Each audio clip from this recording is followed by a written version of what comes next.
Vamos al libro de Juan capítulo 9 y vamos a leer desde el versículo 13 en adelante. ¿Ya? Vamos a hacer un análisis rápido de esto y luego les voy a contar cómo funciona y ustedes lo van a ver en el proceso, ¿ya? Cómo funciona este tema de la importancia de la palabra, de qué cosa es dar la palabra y qué cosa es darse a sí mismo, ¿ya? Vamos a conocer eso. Dice el versículo 13: llevaron ante los fariseos al que había sido ciego. Este es el episodio donde el Señor le abre los ojos a un ciego de nacimiento, ¿ya? Y aquí los fariseos están interesados en saber qué cosa ha acontecido, pero quiero que ustedes vean más allá, como les pedí ese día en la reunión de Suma a los hermanos, que no se limiten a leer, sino a ver al nivel espiritual lo que se está diciendo aquí. ¿Ya? Ustedes tienen el Espíritu y Dios les va a dar la capacidad de hacer esto. Entonces dice: llevaron ante los fariseos al que había sido ciego, y era día de reposo cuando Yeshua o Jesús había hecho el lodo y le había abierto los ojos. Explicamos este antecedente porque es muy importante. Los discípulos que no entienden la cosmovisión hebrea pueden pensar que este simplemente es un relato de lo que ha sucedido, pero en realidad no solamente es un relato de lo que ha sucedido. Este versículo 14 nos está poniendo en contexto el corazón de los fariseos en ese momento, ¿ya? Parece que no tuviera nada que ver con el corazón de los fariseos, pero tiene mucho que ver. Porque dice primeramente: y era día de reposo cuando Yeshua había hecho el lodo y le había abierto los ojos.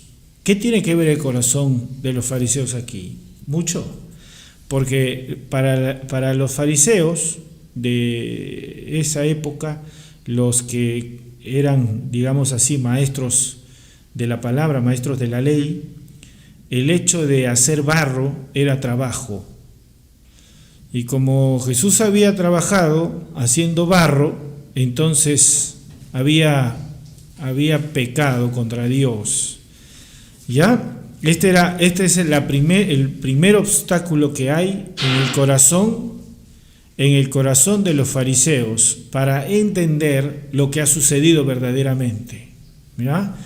Entonces, este obstáculo está puesto ahí. Este es el conocimiento religioso. El conocimiento religioso fortalece la importancia personal a través de los ritos. Cuando una persona cumple los ritos, siente que es importante. Cuando una persona cumple los ritos, siente que está más cerca de Dios que cualquiera, ¿ya? Pero este tipo de cumplimiento no tiene poder para transformar la vida del hombre, solamente para esclavizarlo a la religión. Y aquí pasa esto, dice: volvieron pues a preguntarle también los fariseos cómo había recibido la vista. Él les dijo: me puso lodo sobre los ojos y me lavé y veo. Aquí hay otro transgresor. A los ojos de los fariseos, aquí el ciego también es un transgresor. ¿Por qué? Porque se ha trabajado para sacarse el barro de los ojos. Ha quebrantado el Shabbat, ha quebrantado el día sábado, ha quebrantado el reposo. ¿Se da cuenta?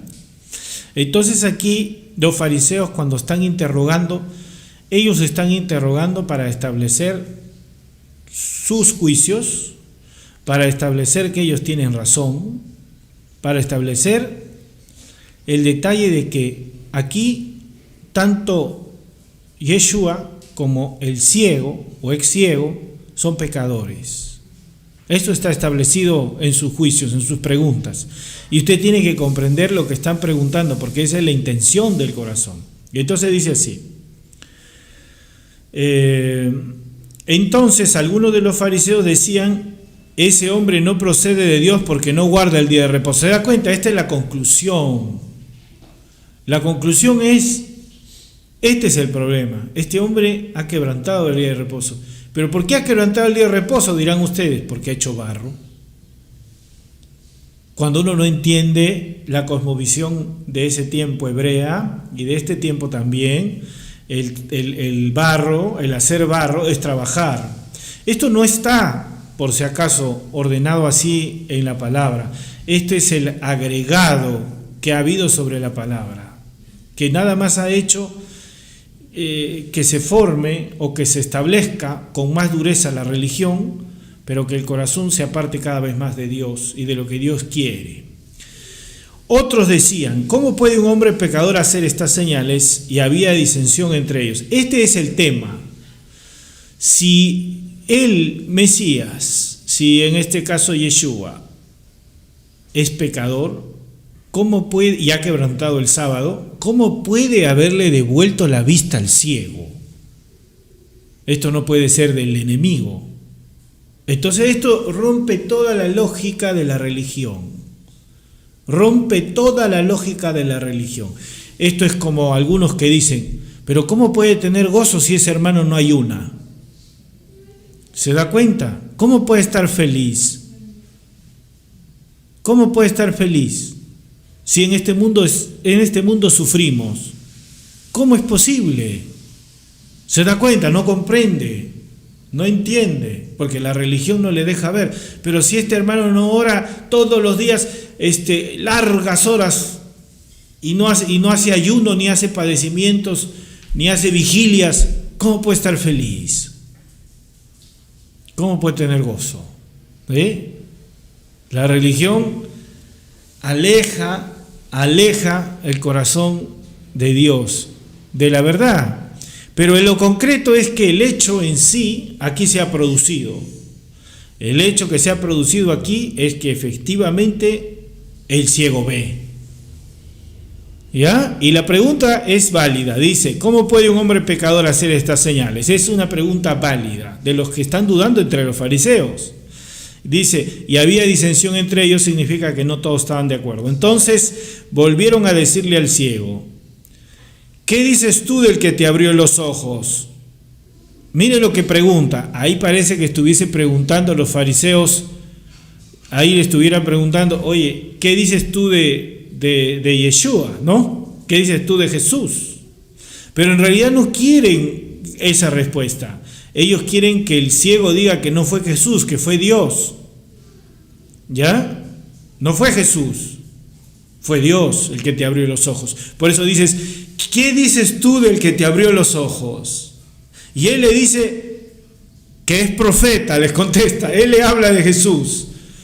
Entonces ahí sí hay un problema, pero los judíos no creían que él había sido ciego porque había recibido la vista. Claro, aquí viene el tema. En el fondo lo miran a y dice, este es un gran ataque. Este es un gran ataque contra nosotros, que custodiamos la verdad, que tenemos la responsabilidad de guardar la palabra, de hacer que la palabra se cumpla. Nosotros tenemos esa responsabilidad y este es un gran ataque, un falso ciego y un falso Mesías. Aquí se han juntado, hay una conspiración y quieren golpearnos a través del pueblo, nos quieren sorprender.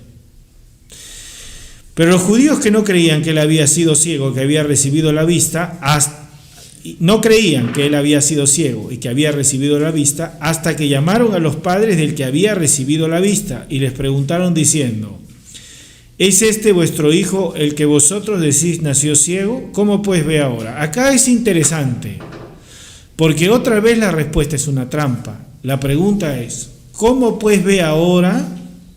Si ellos dicen que ve por Jesús, están fuera de la sinagoga, nunca más.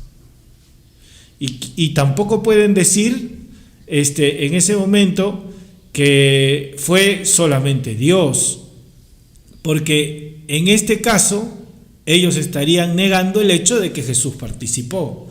Y cierto es que Jesús es Dios, pero la cuestión aquí está en torno a Jesús. ¿Se da cuenta? Entonces dice aquí, sus padres le respondieron y les dijeron, sabemos que este es nuestro hijo y que nació ciego. O sea, él era ciego. Pero cómo ve ahora, no lo sabemos. O quién le haya abierto los ojos, nosotros tampoco lo sabemos. Edad tiene, preguntarle a él. Él hablará por sí mismo. Bueno, los padres se acaban de zafar del problema y dice, esto dijeron sus padres porque tenían miedo a los judíos, por cuanto los judíos ya habían acordado que si alguno confesase que Jesús era el Mesías, fuera expulsado de la sinagoga. ¿Se da cuenta que era una trampa? Si ellos decían, fue Jesús el que le abrió los ojos, estaban expulsados. Aquí quiero hacer un paréntesis. Todas las religiones se unen hoy en día y se van a unir en torno al concepto de Dios, pero no en torno a Jesús. El problema es exactamente el mismo de antes. El problema es el Mesías. Por eso dice la Escritura, bienaventurado el que en mí no haya tropiezo. El que camina hacia el Padre sin tropezar conmigo, pero el que encuentra tropiezo en mí, se desmenuza. Bueno, entonces fíjese que este tema es importante, porque dice, y habían acordado que si alguno confesase que Jesús era el Mesías, fuera expulsado de la sinagoga. Cuando usted revisa la Escritura, este mensaje, Jesús es el Cristo, Yeshua es el Mashiach, Jesús es el Mesías, es el mensaje del Evangelio de siempre. Y cuando usted lee el libro de los Hechos, usted se va a dar cuenta, y lo vamos a revisar seguro más tarde, usted se va a dar cuenta de lo que dice ahí. Dice exactamente que ese era el Evangelio. Jesús es el Cristo. Ese es el Evangelio. Que Jesús es el Cristo. Jesús es el Cristo. Jesús es el Cristo. La gente no comprende bien, ya está bien, dicen Jesús es el Cristo, porque no entienden qué es el Cristo. No entienden qué es el Cristo. El Cristo, el Mesías, representa la naturaleza misma de Dios en la tierra. Representa también el cumplimiento de la palabra de Dios. Es el ungido de Dios que vino a morir por nosotros para que nosotros pudiésemos tener vida eterna. Es el único hombre que nació sin pecado. Es el único hombre que naciendo sin pecado se hizo pecado. Se hizo maldición. Se colgó en un madero. Por supuesto con la participación de todos los pecadores. ¿Para qué? Para que definitivamente pase una cosa grande. ¿Qué era? Que se pudiese conocer que Dios salvó a sus hijos, que Dios murió por todos nosotros, experimentó a través de Cristo la muerte misma de todos los hombres y trajo la justicia a este mundo, restableciendo la comunión con Él mismo, con el Padre. Cristo es el cumplimiento de Génesis 3:15, la simiente que destrozaría la cabeza o aplastaría la cabeza del enemigo. Este es el cumplimiento de la palabra de Dios.